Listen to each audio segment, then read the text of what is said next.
Баршаңызға қайырлы күн, сіздермен Төлеуқұл Айзат, менің каналыма қош келдіңіздер. Бүгін сіздермен қазіргі таңда өте танымалдылыққа ие болған имбирлі пряниктердің рецептісімен бөлісетін боламын. Олар осы уақытта торт әсемдеуде немесе жай ғана сыйлыққа алып баруға көп сұранысқа ие болуда. Бүгінгі видеода мен сіздерге пряниктерді жасау жолын және ақуызбен әсемдеу жолын көрсететін боламын. Видеоны көрмес бұрын менің YouTube каналыма және де Instagram парақшама жазылып қоюды ұмытпаңыздар. Ең алдымен пряниктердің қамырын дайындаймыз. Барлық қажетті ингредиенттер видео астындағы сипаттамада көрсетілген. Осындай пешке қоюға болатын темір ыдысқа бал, қант және имбирь мен корицаны қосып, орташа отқа қант ерігенше қоямыз.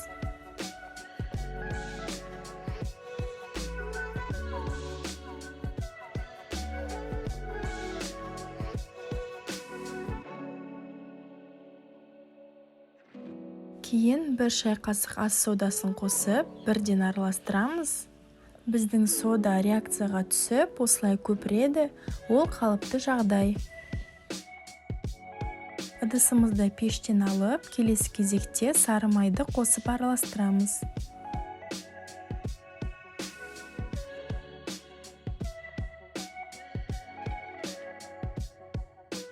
Массамыз тезірек суы үшін басқа ыдысқа құйып аламыз. Суыған массамызға бір жұмыртқа қосып, толықтай араластырып аламыз.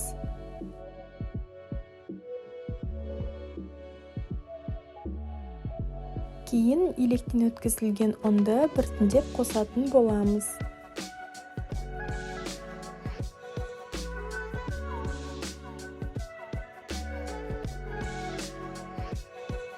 Қалған ұнды үстел немесе ыңғайлы болу үшін осындай силиконды кремшенің үстіне сеуіп аламыз. Және қолымызбен қамыр илейміз. Қамыр осындай қолға жабысатын, жұмсақ болуы тиіс.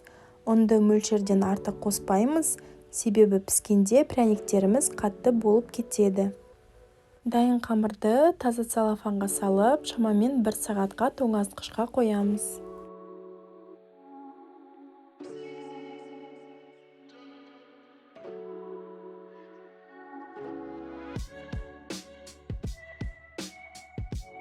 Қамырдан қалаған немесе қолда бар формалармен пряниктер кесетін боламыз.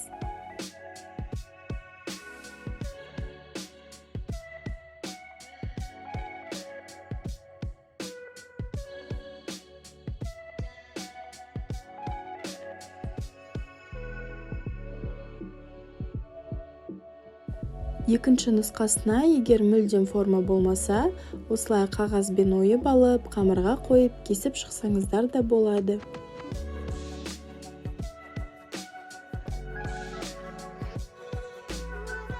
Тек осылай шеттерін түзулесеңіздер, жан-жағы әдемі, түп-түзу болып шығады.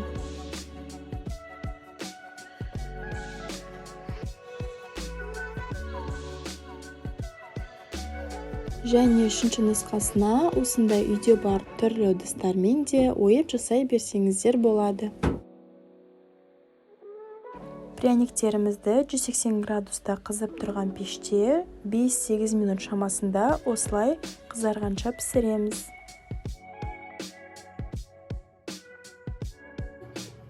Келесі кезекте біз ақуыздан глазурь жасаймыз.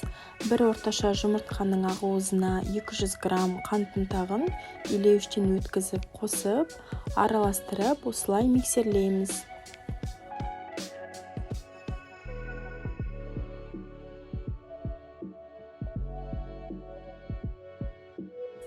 Осылай ағарып біркелкі болады.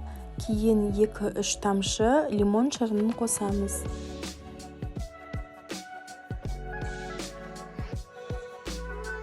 Глазурьді ақ түспен қалдырып, немесе қалауларыңыз бойынша түрлі түстерге боясаңыз болады. Оларды осындай кондитерлік қапшыққа құйып, аузын жақсылап байлап шығамыз. Глазурге гелді бояуда және құрғақ бояуларда келе береді.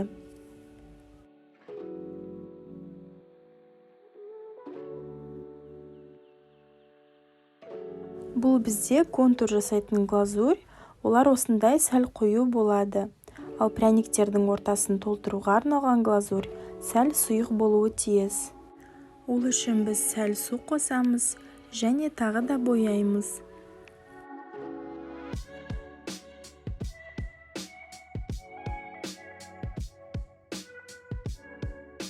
Енді ең қызықты сәтке де келдік. Осы кезде өздеріңізді шығармашылық адам ретінде сезініп, өздеріңіздің фантазияларыңызға ерік беріп, пряниктерге әртүрлі ерекше бейне бере аласыздар.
Және әртүрлі тағамдық моншақтар да қоссаңыздар болады.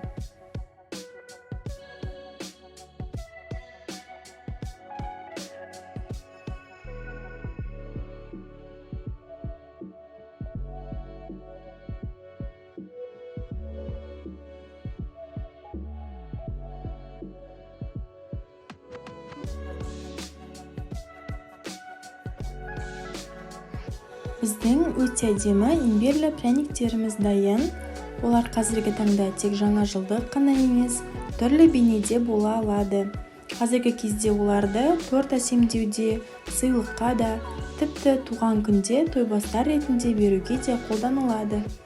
Сіздер де осындай өте әдемі болып шығатын пряниктерді істеп көрсеңіздер болады. Олар тіпті бір ай уақытқа дейін өзінің жұмсақтығын жоғалтпай сақтала береді. Міндетті түрде жасап көріңіздер. Балаларыңыз болса, оларға керемет көңіл күй сыйлап, бірге дайындап, әсемдеп көрсеңіздер болады. Видео ұнаған болса, менің каналыма тіркеліп, лүпіл басып, комментарий қалдыруды ұмытпаңыздар. Сіздермен болған Төлеуқұл Айзат, баршаңызға сәттілік.